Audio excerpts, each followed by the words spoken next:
வணக்கம் ராஜ். அதாவது பார்த்தீங்கன்னா, விழுப்புரம் மாவட்டம் முழுவதும் நேத்து நள்ளிரவுல வந்து பார்த்தீங்கன்னா பலத்த மழை பெய்தது. இந்த மழை வந்து பார்த்தீங்கன்னா, இடி, சூறாவளி காற்று, மின்சார தடை போன்ற பல்வேறு இடையூறுகள் ஏற்படுத்தியது.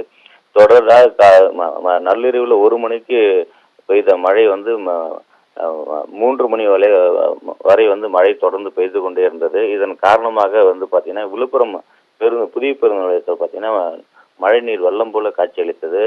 குளம் போலும் காட்சியளித்தது. இந்த மழை நீரால வந்து பார்த்தீங்கன்னா, அங்க பேருந்து பயணிகள் வந்து உள்ளார போயிட்டு பேருந்து ஏறாத முடியாம சூழல் ஏற்பட்டுள்ளது. பேருந்துல வந்து அந்த மழை நீர்ல வந்து தத்தளித்தபடியே தான் ஊர்ந்து சென்றது. இதன் காரணமாக வந்து பார்த்தீங்கன்னா, பேருந்து பயணிகள் அனைவருமே பார்த்தீங்கன்னா, பேருந்து நிலையத்தில் வெளியே இருந்து சாலையில் இருந்து தான் பேருந்து ஏறி மற்ற இடங்களுக்கு செல்கின்றனர்.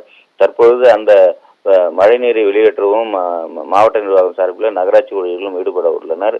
இதனைத் தொடர்ந்து இதே போல வந்து பார்த்தீங்கன்னா, ஒரு முக்கியமான இடமா கருதப்படும் விழுப்புரம் கீழ்பெரும்பாக்கம் ரயில்வே தரைப்பாலத்தில் வந்து பார்த்தீங்கன்னா, மழைநீர் வந்து சூழ்ந்து உள்ளது. இதனால் பார்த்தீங்கன்னா, பேரிகேட் போட்டு காவல்துறை வந்து அந்த பகுதியில் வந்து பொதுமக்கள் செல்லக்கூடாது என அறிவுறுத்தப்பட்டு மாற்று வழிகளை வந்து திருப்பி விடப்பட்டுள்ளனர். இதனால் வந்து பார்த்தீங்கன்னா, அந்த ரயில்வே தரைப்பாலம் வந்து முற்றிலும் வந்து மழைநீரில் மூழ்கியுள்ளது. அதனைத் தொடர்ந்து பார்த்தீங்கன்னா, விழுப்புரம் நகர்ப்பகுதியில் பல்வேறு இடங்களில் வந்து பார்த்தீங்கன்னா, தாழ்வான இடங்களில் வந்து பார்த்தீங்கன்னா, மழைநீர் வந்து தேங்கி உள்ளது.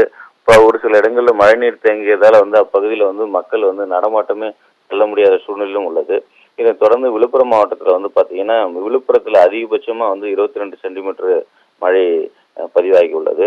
அதே போல் வந்து பார்த்தீங்கன்னா, செஞ்சியில் 14 சென்டிமீட்டரும், திண்டிவனத்தில் வந்து 12.5 சென்டிமீட்டரும், மரக்காணம், முகையூர் ஆகிய 2 பகுதியில் வந்து பார்த்தீங்கன்னா 10 சென்டிமீட்டர் மழை பதிவாகி உள்ளது. அதே போல் வந்து கெடாரில் வந்து 9 சென்டிமீட்டரும், சூரப்பட்டில் 8 சென்டிமீட்டரும், புலினூர், வளத்தி பகுதியில் 7 சென்டிமீட்டரும் மழை பதிவாகி உள்ளது.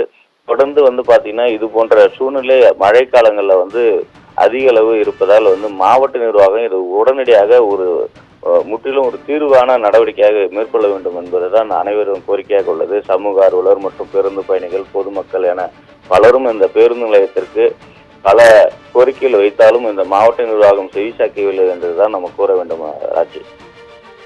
நன்றி கோபிநாத்.